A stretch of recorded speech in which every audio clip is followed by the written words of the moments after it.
இங்க பாருங்க, எனக்கு பின்னாடி ஒரு ஈச்ச மரம் இருக்கு.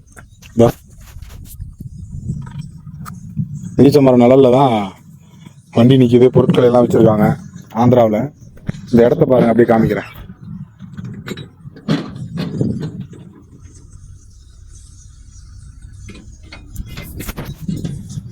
ஐம்பது 60 ஏக்கர் நிலப்பரப்புல ஒரு மரம் கூட இல்லை. ஆங்காங்கே ஒரு மரமோ 2 மரமோ இருக்கு. வேப்ப மரம், இந்த மாதிரி ஈச்ச மரம். வெயில்ல வேலை செய்யும் பொழுதுதான் இந்த மரத்தோட அருமையே தெரியுது.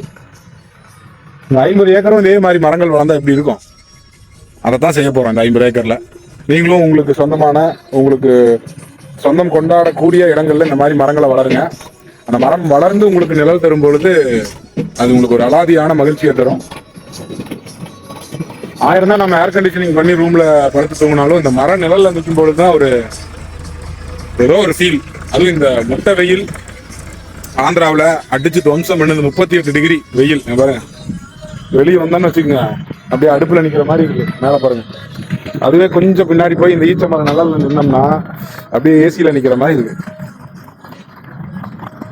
அப்படியே இந்த மரத்தை கட்டி பிடிச்சிக்கலான்னு தோணுது. ஆனா முள்ளு முள்ளா இருக்கு. மரம் வளருங்க. நன்றி.